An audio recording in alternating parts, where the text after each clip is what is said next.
Are you ready to light up your cloud, everyone? So we're just going to start in a few seconds. I believe everybody has just joined us.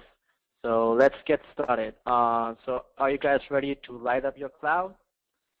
Today, this webinar is brought to you by HP and according with Vivid.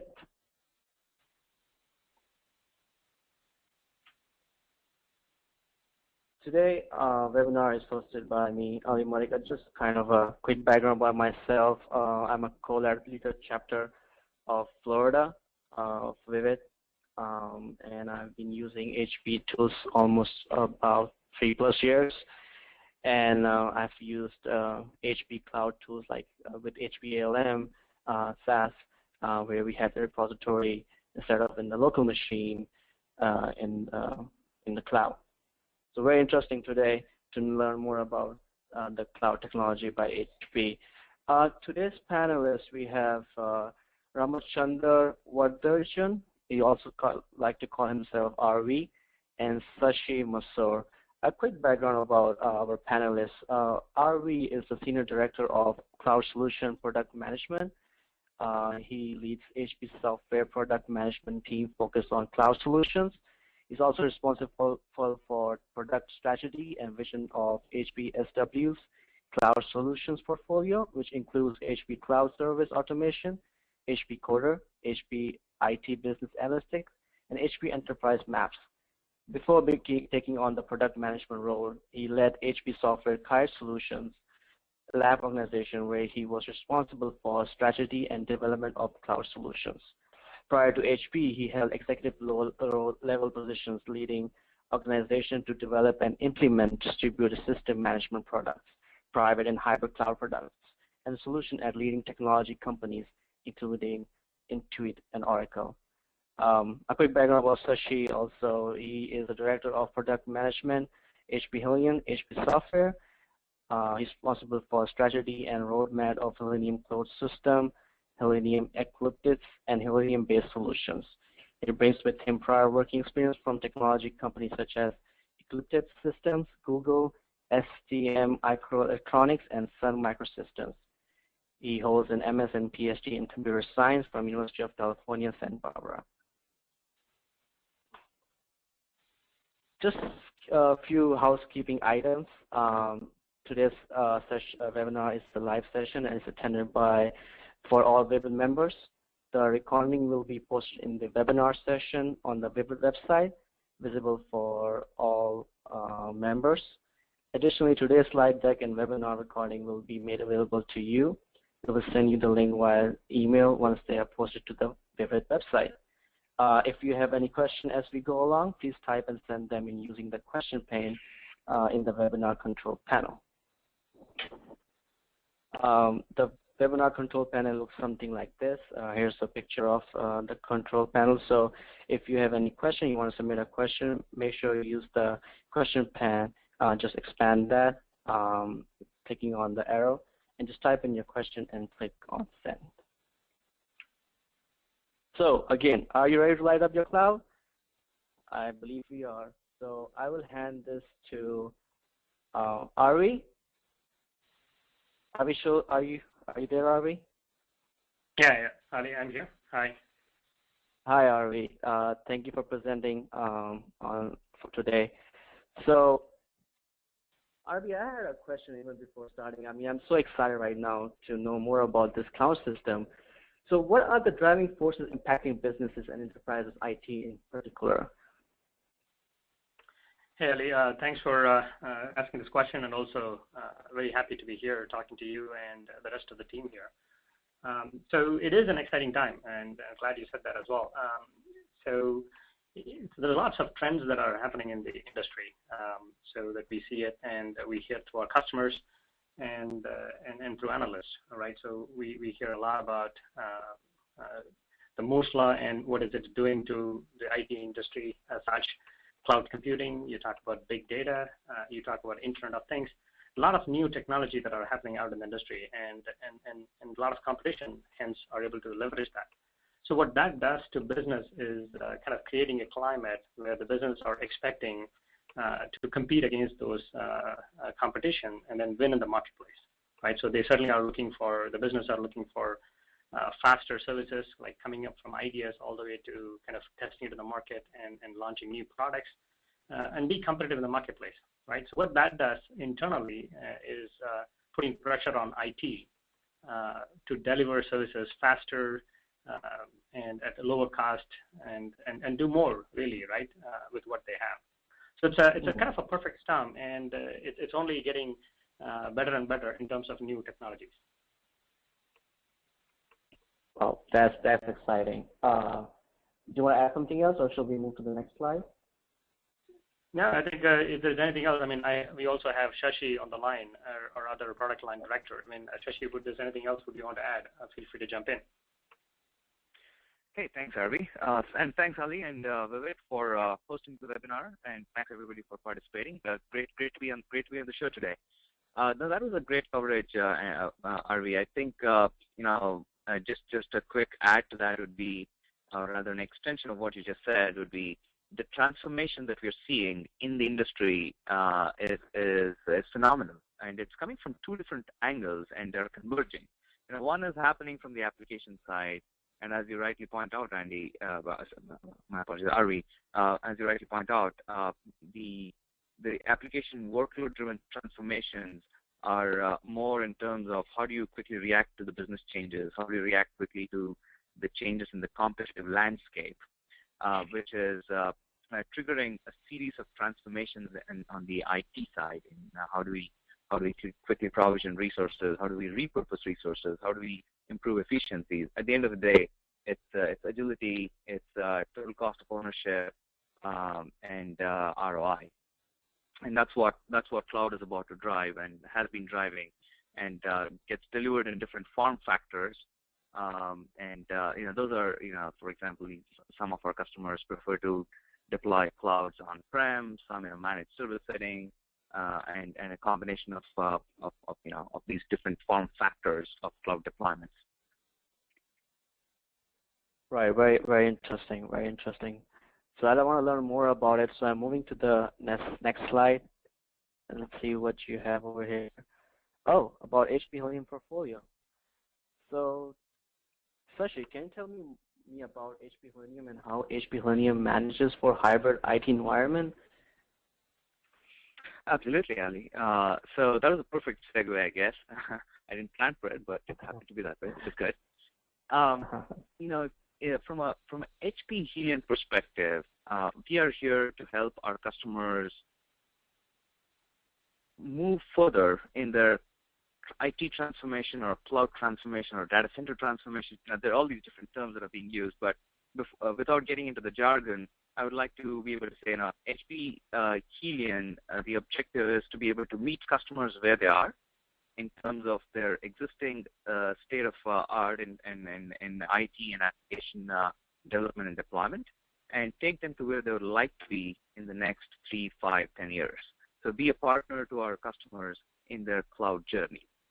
And as part of that, given the diversity of customers we have, the global customer base that HP has, we have a bunch of different offerings. Those offerings, some of them are software-oriented, some of them prefer integrated solutions, and some of them are more geared towards a services-driven offering. A few of our customers, starting at the right end of the spectrum here, as you see on the slide, a lot of our customers come to us, and this has happened over the past, I would say, 2 or 3 years, where consistently HP is being looked to as a trusted partner that would help our customers offload their non-differentiated heavy lifting, so to say, quote unquote, as the term that's being very commonly used in the industry today. It's, can you offload the non-differentiated heavy lifting for me so that I can focus on my core competency, I can focus on building my business, I can focus on being more competitive in the emerging landscape of the next generation of whatever business our customers could be, be it financial, be it media, art and entertainment, be it in the health sector. It doesn't matter where they are, but they want to be competitive. They want to be more efficient. They want to innovate in what they're best at. They want to innovate in their business domain. and have a partner like HP offload the non-differentiated heavy lifting for them. One of the forms of offloading that non-differentiated heavy lifting comes in the form of a managed service offering, where customers would like to say, give me an SLA, give me a bunch of services, give me a set of resources that I need to build my business, and you take care of everything else for me, while at the same time I need better control over the infrastructure, I need better control over cost, I need better control over security and compliance aspects of the infrastructure that drives my business. We have managed services offering that come as part of Helium, where we manage the cloud for our customers on their infrastructure, in their data centers, or we manage the cloud for our customers in our data centers. For those that would like to have solutions that are deployed within their data centers, we have the next set of customers that come to us asking for solutions that cut across hardware, software, and services, and give them an integrated solution to cater to a use case. They have specific pain points that they would like us to solve. They come to us with those pain points, and as we work through them in understanding the business requirements and needs, we basically distill what those pain points are, and based on those pain points, we have a few integrated solutions that we offer. Helium Cloud System, Helium Rack, Content Depot. You can look at this space of offerings as part of the Helium portfolio as the ones that have use case specific reference architectures or optimized solutions or factory pre-installed solutions that are almost plug and play. Time to value is the key. A lot of our customers care about how quickly can I deliver a solution? How quickly can I realize the value of a solution that I just bought from a vendor? So time to value is the key for some of these integrated solutions. You can quickly derive the time to value because we do all of that heavy lifting on our side before a solution gets shipped to a customer's premises. So what are those solutions? What are those offerings? At the core, we have the platform, and the platform is predominantly based on Openstack. And HP, Helium, we have a distribution of Openstack, which is hardened, enterprise-grade, robust, and fine-tuned for scalability purposes. And it's an open-source distribution of infrastructure as a service platform called Helium OpenStack. And then a few of our customers have gone past infrastructure as a service and are now looking at improving the agility, improving the time to deliver, improving essentially the time it takes for them to deliver a solution. How quickly can I take a solution to market? And platform as a service, because offerings show up quite a bit. And as part of Helium offering, we have a Cloud Foundry-based platform as a service offering, and that's called Helium Development Platform. We have also been seeing a pretty significant trend in terms of public cloud adoption, such as Amazon Web Services. As part of the Helium portfolio, we have Helium Eucalyptus, which essentially gives our customers the ability to deploy an Amazon Web Services-like cloud for themselves within their firewall. Expose the same set of APIs, same set of services. You can move workloads back and forth. You can build a hybrid cloud or repatriate workload from AWS to your on-premise Helium-based cloud, and Helium Eucalyptus is part of the portfolio as well. Now, HP Helium Cloud System is a flagship offering that brings these solutions and offerings together along with other portfolio offerings from across HP software, which Harvey is going to touch upon some of those. So Cloud System brings the hardware, software, services together and gives our customers a flexible option in terms of deploying private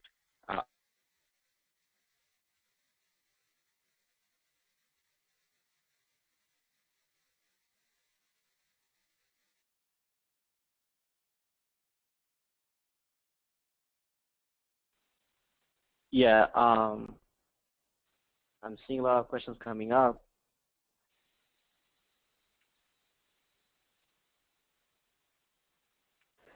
So what version of HP Cloud Service Automation CSS, which is included in HP, and I will pronounce properly this time, HP Holion Cloud System Enterprise? Yeah, that's a great question. So we have Cloud System 9, which was announced at Discover in last month in June. And as part of Cloud System 9, Helion Cloud System 9, we are going to be including the latest version of Cloud Service Automation, which is CSA 4.5. Great. So actually, one more question. Why is HP approach to OpenStack technology important to customers? Do you want to talk it right now, or do you want to go more in details about this? Absolutely, I can address that question, and then happy to dig deeper as well if needed. As I was mentioning earlier, to Arvi's point as well, the transformation that we're seeing in the industry requires a high degree of automation, orchestration, and essentially, innovation. And OpenStack brings all of that together. It's a community-driven project, open source, contributors from across the globe, thousands of them, thinking about it day and night, innovating on top of a platform day and night is a big advantage. A lot of our customers have adopted OpenStack, and they're looking to HP to help them take it to the next level. From an OpenStack perspective, the community version is great, but something more, that is enterprise grade, that is long-term supported, that is easier to install, manage at scale. These are the enterprise grade requirements that Helion brings together on top of the community version of OpenStack. It's pretty foundational to the offerings of Helion, and delivers infrastructure and application transformation capabilities to our customers in an enterprise grade form factor.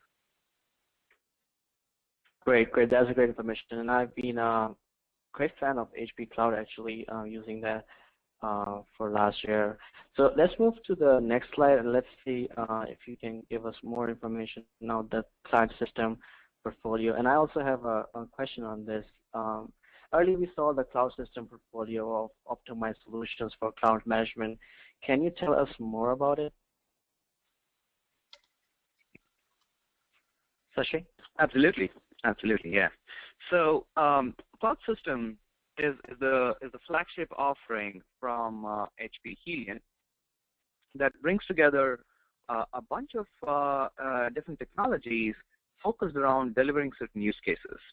Our customers would like to be able to bridge the gap between their existing infrastructure management and application development and deployment models to where they would like to be in the future.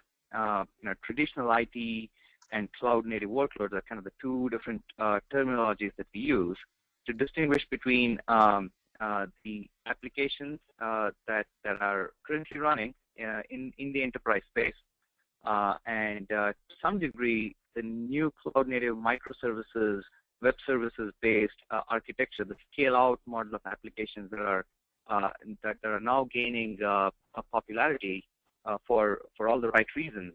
That's what we call the cloud-native space.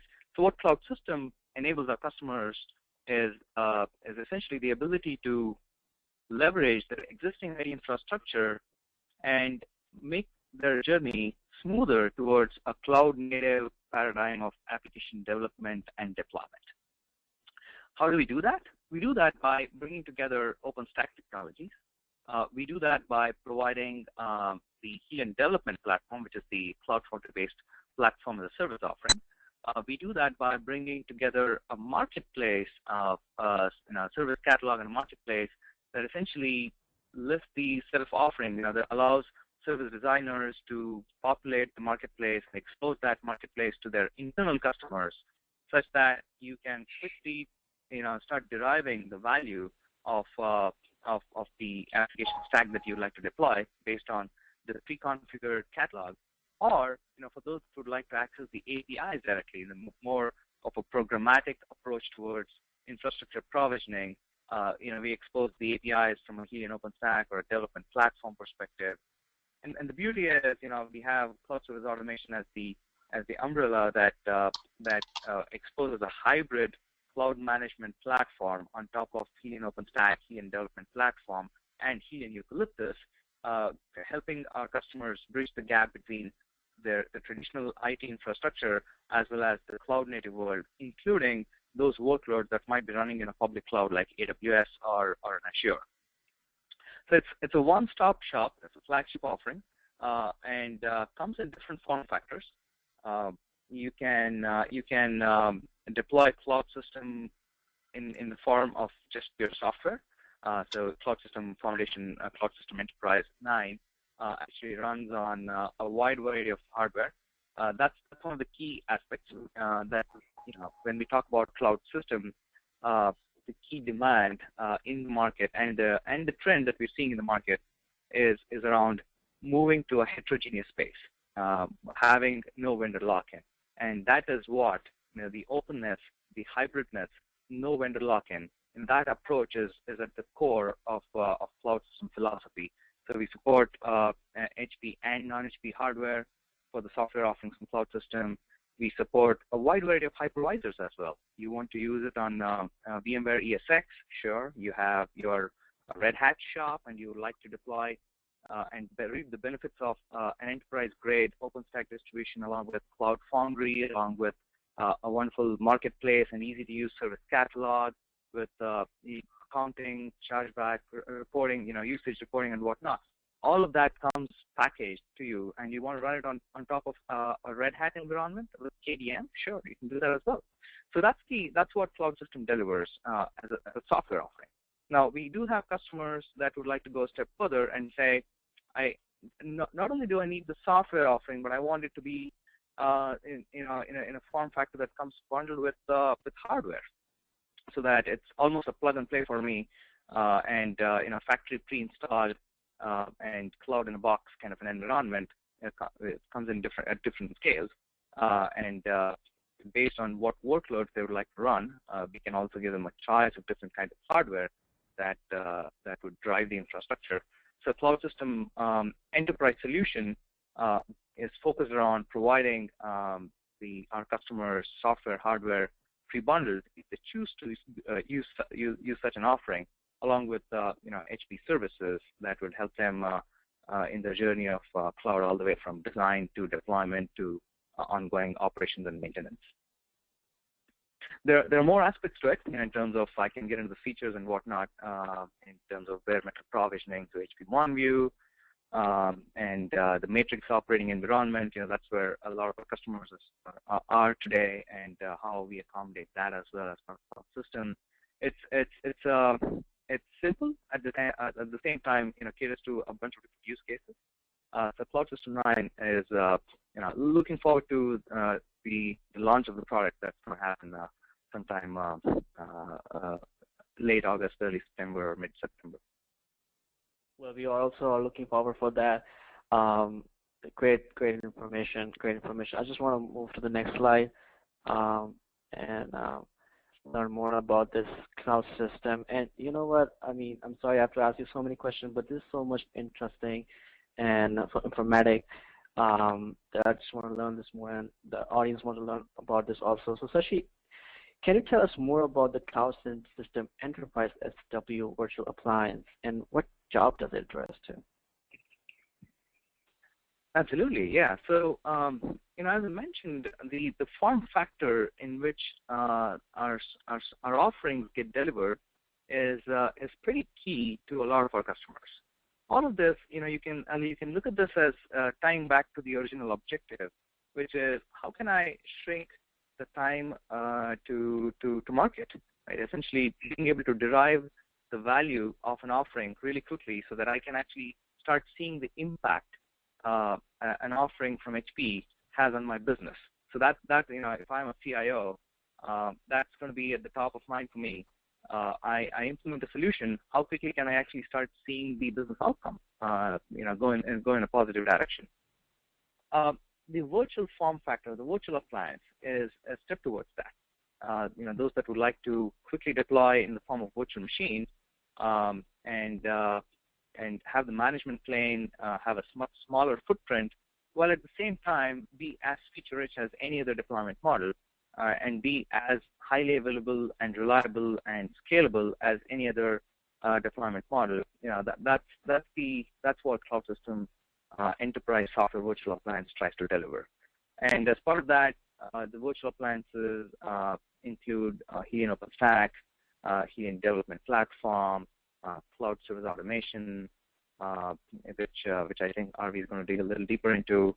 That's where we probably talk more about the consumers, the architects, the administrators, and how the service catalog helps bring together the different types of applications that are being deployed today in the enterprise. That kind of bridges the gap between the different lines of businesses, the different needs, the different types of application workloads.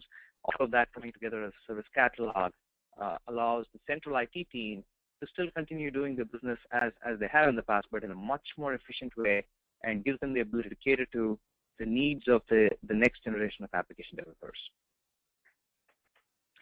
Great. Yeah, of course, we want to know more about the system, and I think we can just move to the next slide and let RV talk a little bit more about it. RV and Sashi, RV, I'm asking too many questions, and we're getting a lot of questions also, and we're going to get it like that's right.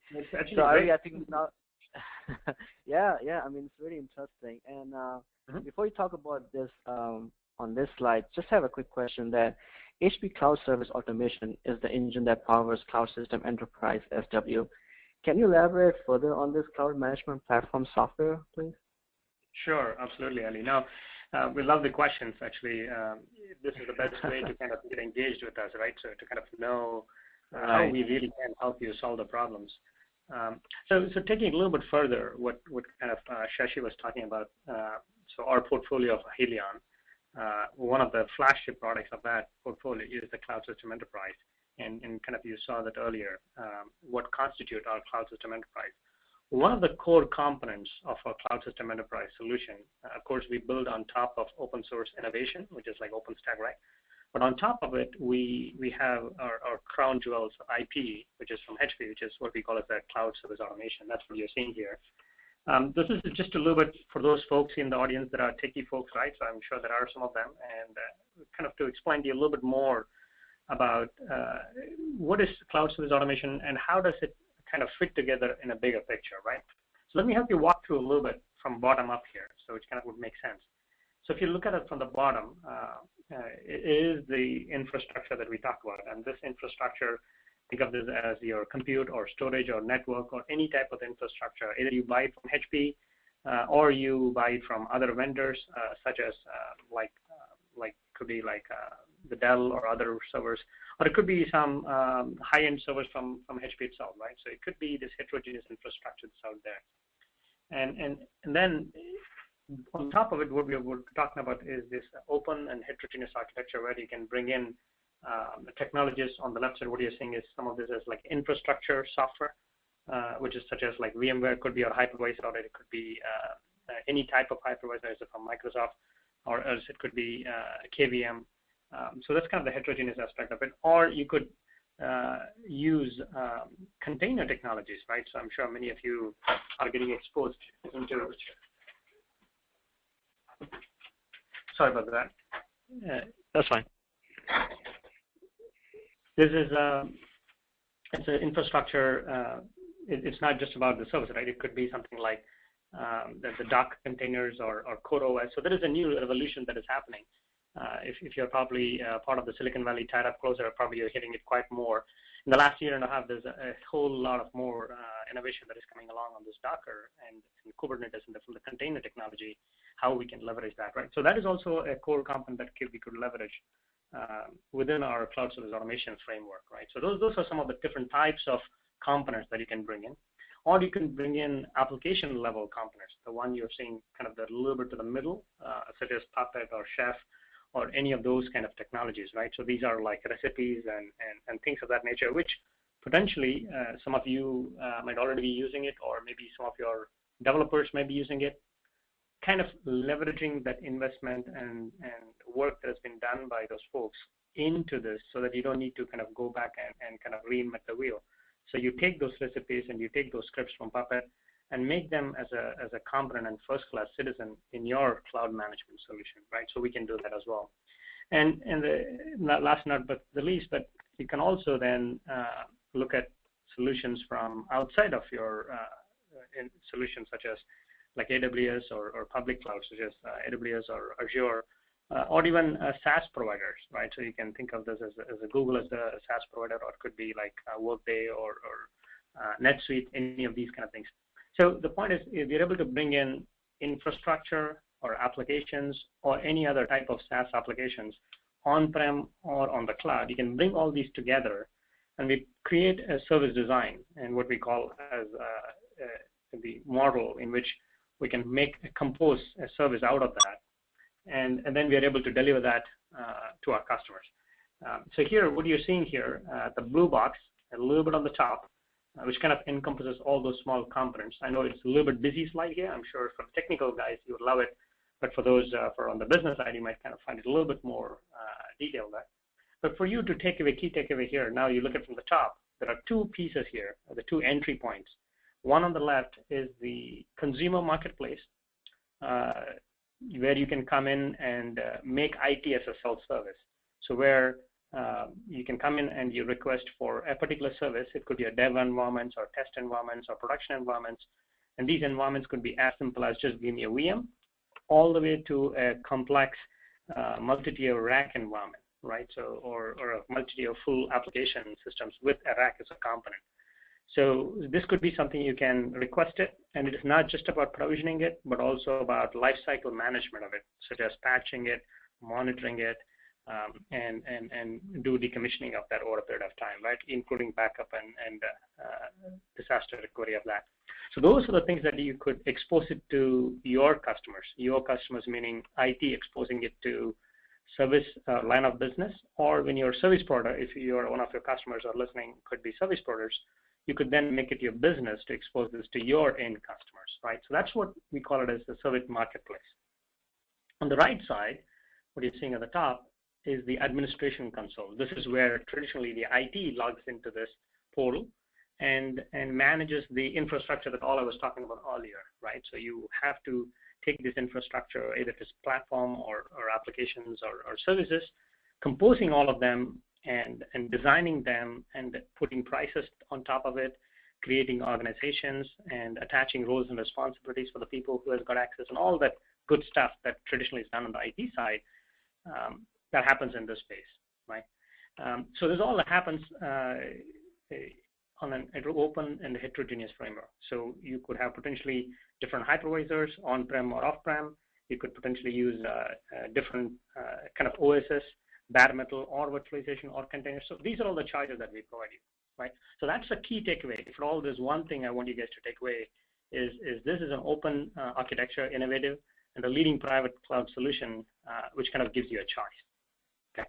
So one other comment on this also, on the right side, what you're seeing here is a testimony to that. The other capabilities and 5,000 plus out-of-the-box workflows. So what we mean by that is we know for sure many large IT companies such as yours, right? You always have different technology providers. You are not really necessarily locked into one vendor. So we do expect that you to have different technology components. So we provide out of the box a whole lot of components. When we say component, this is like connectors or adapters, if you will, right? So that then you can bring in those adapters and components as part of your self-service portal. So basically you turn all those investments that you already made, and we provide you out-of-the-box content to put together to make your IT as self-service. Right. So Ali, I hope that gives a kind of a picture of what cloud service automation is and how it helps really solve our customer problem. Right, it does, and I can see like how our HP customers can leverage from in different industries and everything. Before moving to the next slide, I'm getting a lot of questions, so we have some time. We're gonna bring all other questions to you, Ravi and Sashi. So I know the audience are very looking forward to get those questions answered. So I'm just like getting some of the questions on from you guys. One other comment I would make, Ali. Yeah, so even if we didn't get a chance to answer all the questions, so we should hopefully get back to the people who are asking questions offline as well. Yeah, please go ahead. Absolutely, absolutely. So I think 4.5 is the version for cloud service automation, correct? Right. That's correct. That's correct, Ali. So the flagship product, the CSA, as earlier we were talking about, Cloud System Enterprise is getting released in August timeframe, kind of a little bit around the timeframe, either early August or mid-August, and that will contain CSA 4.5. CSA 4.5 is a core technology that I was talking about earlier. It just got released like a few weeks ago. So what we're doing is we're taking that and we are integrating in the context of Cloud System Enterprise and doing that in August. So that's what we're going to do. Now what you're seeing here actually are the core capabilities of the Cloud Service Automation. So I'll call out a couple of them, but I think it will be interesting to you guys. So on the top left, what you're seeing here, this is the state-of-the-art leading private and hybrid cloud management solution in the industry. It's by far the most comprehensive solution, and guess what? It leverages the Openstack innovation already, right? So if you are interested in Openstack and you want to leverage that, we provide a seamless integration with Helion Openstack, and we should let you leverage those innovations out of CSA. So you're not losing anything. So in fact, you're gaining a whole lot more and providing you an heterogeneous play there. Right. So what we also went ahead and did is we built in kind of the search capabilities. So this is one of the, and you would see that quite often there. So some of the core capabilities we have built in is for the large enterprises and service provider type of capabilities. Search is one of them, kind of searching through all your services and catalogs and services that are existing to identify the services that you want to tackle, right? So that's another one. And we've done quite a lot of work on multi-tenancy. This is one of the other things that kind of comes up quite a lot when we talk about with large enterprise customers, where they themselves, even though they are not service provider, by the way, they are large enterprise IT, but they kind of play a role of service providers internal to the business. So they kind of call themselves as internal service providers, right? So their customers are line of business. So whatever the solution that we build actually for service provider kind of applies to them as well. So we built that multi-tenancy capabilities. We already had in our earlier versions, we've kind of provided some advanced capabilities on the space. And one other topic there was pricing. I know this is an interesting topic for a lot of people, right? So when infrastructure is self-service, the challenge is how do we make sure that the cost is important, right? So you don't want to kind of in the traditional world, infrastructure is used only like 5 to 10% in real world. But in the explosion of self-service, how does this going to work, right? So that's one of the biggest challenges that IT leaders, CIOs have. And what we do with that is an ability to IT to kind of price the service. As you provide self-service IT, you can then price those services. And then over a period of time, you can show back to them. I mean, show back being show to the line of business how much resources are they consuming. I mean, you don't need to charge them if you're an internal service provider. You can just show back. So kind of which will drive certain behavior which you really want, right? So you can model the price, and that's a capability that we introduced. The other thing maybe I would want to kind of add a little bit more is on the top right, you would see, and I kind of earlier mentioned, in our guiding principles, the one we have is about called embrace and extend. So we embrace, certainly OpenStack is one of the embrace strategies, but also is also about Puppet and Chef. So if you are a customer who has already done some investment on those technologies, how do we provide a way to build on top of it so that you don't throw away those? So we have a very simple way to configure a Puppet on Chef servers from CSA, and then you can then create a service design out of those components. So you're not losing any investment that you already made. So kind of a seamless heterogeneous cloud that you can build out of that. So those are some of these capabilities that we built, and this is a robust enterprise scale cloud management platform, and we continue to augment that. And we'd love to spend more time if any of you are listening or any of your customers are interested. We'd love to spend more time with you guys later. Great, great. That was very informative, RV. So I think one of the questions what I was coming in my mind is like, what should one person should be looking out for when adopting and selecting a cloud management platform? So, if you can a little bit elaborate on that and give some great information on that too. This is an excellent question, Ali. So this is one of the tough questions that kind of comes up quite often when we talk about with large customers, what I call an executive briefings or customer discussions. Technologies are great, right? So cloud system enterprise, CSA, all these technologies are great, and we engineers and systems guys, we love to build great solutions. But I think the more challenging part, I think, as the business leaders or IT leaders, where we run into is how do you take this solution and how do we implement them? I mean, how do we go through this whole journey, right? So that's one of the biggest challenge, and we hear a lot. So as we kind of learned in our discussions from our customers, we kind of created this framework, and I think that's what you're seeing here. Think of this as kind of your the journey to the cloud or journey to the hybrid IT kind of the state where this is a kind of a path our customers take. Now, many of our customers are probably in multiple stages at the same time. So what I mean by that is maybe there are certain business units or even certain IT that they might have done like 50% of automate, and they would have probably done like on the orchestrate, they may be like 20%, 30% there, and they may be doing some center of excellence activity in the transform, right? So just to kind of set the framework, I mean, it's not necessary that you have to finish one to go to the next stage, right? So that's kind of a little bit of the context. So let me delve a little bit deeper into this. So what we talk about when we say is a maturity model. The customers, of course, they need to standardize before they even get this automate task, right? So one of the core principles in terms of IT is about making sure that you do things which are standardized. So hence, you can then move to automate. So we talk about automate being a way to kind of put all these tasks together. And kind of instead of doing it manually, how can you do it in an automated way? And some of the use cases in this space is about provisioning tasks. It could be patching tasks, and this could be the database patching, or it could be OS patching, or it could be compliance reports that you need to run. All of these are some of these traditional tasks that one need to do in the world of IT, right? So one suggestion we have to our customers is maybe that's the first place you want to start with. Now you go back and look at what are the most challenging, expensive, most common occurring tasks, and then maybe the step one is to kind of figure out how to automate that. Now you don't need to finish it, and there's going to be a point of diminishing return. So you need to figure out what those critical sets are, at least get them under control in terms of automation. And once you do that, then you want to then move on to the next stage of orchestrating processes. What we mean by that is put all these tasks that you automated first together, and either if you're following an idle process or maybe you have your own kind of a version of the IT processes. One of the examples could be restart a web server when some ticket comes in, right? Maybe you have all these scripts that are written to identify what is the challenge that is going on the server. It could be a JVM hang, or it could be a database restart. And maybe then there's a script that you've already written to restart the database because you have to shut down all the dependencies and then start everything up, right?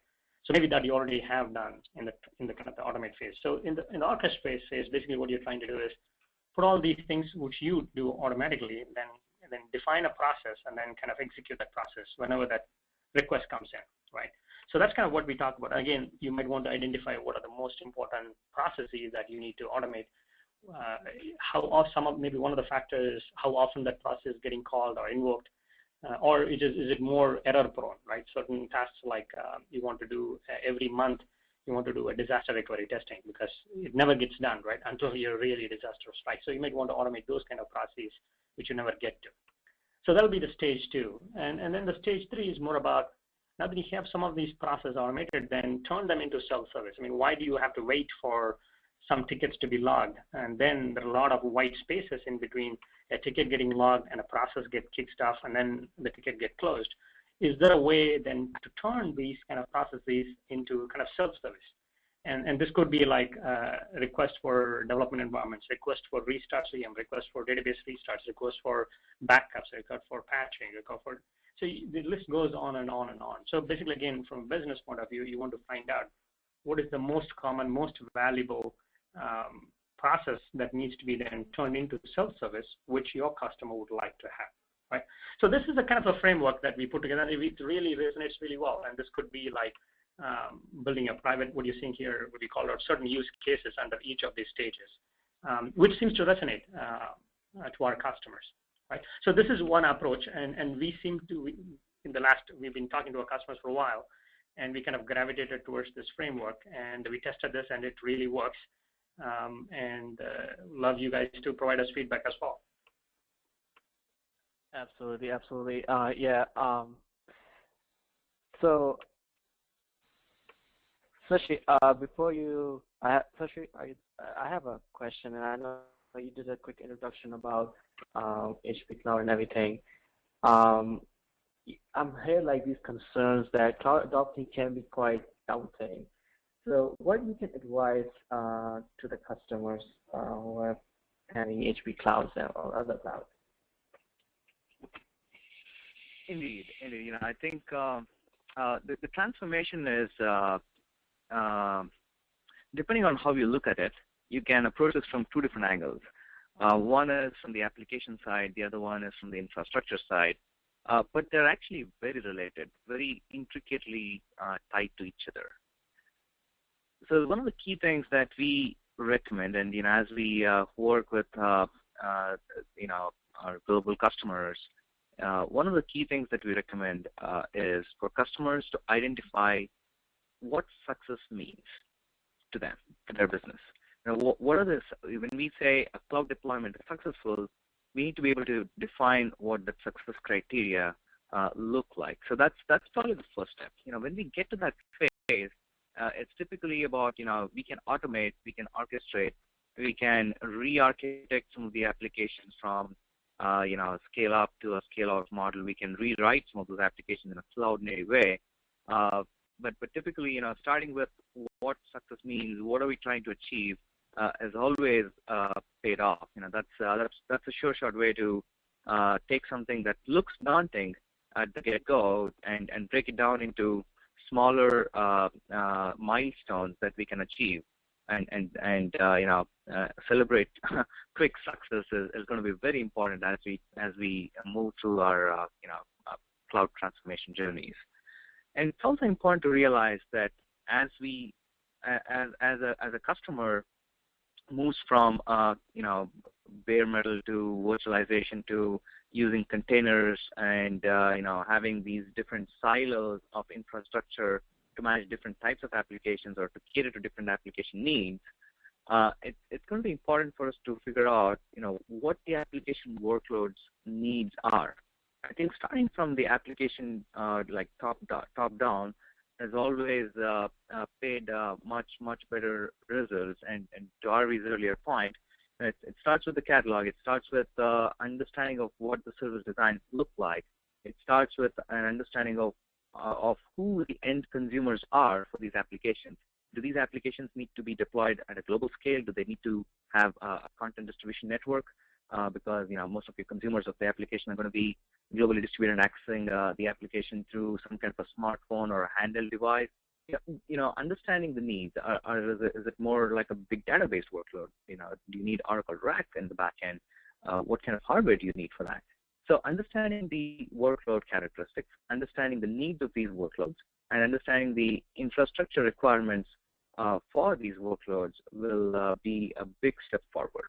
And when we get to that phase, it becomes very clear that the transformation to a hybrid infrastructure is actually not a linear journey. Depending on the customer needs, we've seen certain customers, if you look at a similar slide from the industry, say 3 years ago or 4 years ago, or maybe even 2 years ago, you'd have seen a linear journey that was being prescribed by many vendors. What we realized is it's actually not a linear journey. It can take multiple directions. Once you realize what applications and what workloads and what success means to your business, what outcomes are you trying to achieve, there are different ways of getting to that destination. You can have privately deployed cloud. You can have broker cloud where perhaps a single cloud cannot cater to all the needs of your applications, and you may need to broker across multiple clouds. And these clouds can be deployed. Some of them can be in-house. Some of them can be in a partner's data center or a colo. It can be in an HP data center. It can be a public cloud. we need to be able to broker across these different clouds and deploy these clouds in a private cloud manner or in a managed private cloud setting or leverage even a public cloud setting. And that is what you will see HP as such, overall. That's what HP is driving towards, and that's the in a nutshell, that's what our portfolio caters to. The diversity of the audience, recognizing that the heterogeneity that's involved in the enterprise place is key, and our portfolios reflect that heterogeneity, accommodating the openness, the hybridness, and the flexibility that our customers ask for. Great information, Sashi and Arvi. I mean, I'm so right now, like I'm kind of like floating in the cloud right now with those information and very educational. So I think our audience want to learn more about HP Cloud and HP Helium, and I think they can visit the HP website, hp.com/go/cloud system, and visit also hp.com/go/CSA to learn more about HP Helium and HP Cloud and service they provide. And I think they can also follow these social media, Twitter, LinkedIn, Facebook, Google, and YouTube, and learn more about HP Cloud and HP Helium. And also, if they have any want more information from you, Ari and Sashi, I think they can get more information from these sites and these social media. We are running out of time, Sashi and Ari, so we're gonna do a really quick Q&As. We're gonna take some questions, and if you gentlemen can answer those questions, and then so we can just wrap up that's really quickly. So Sashi, a quick question came for you is like, how is HP Helium Cloud System software licensed? I know you a little bit highlighted that in the beginning. Sure. So from a licensing perspective, again, flexibility is the key.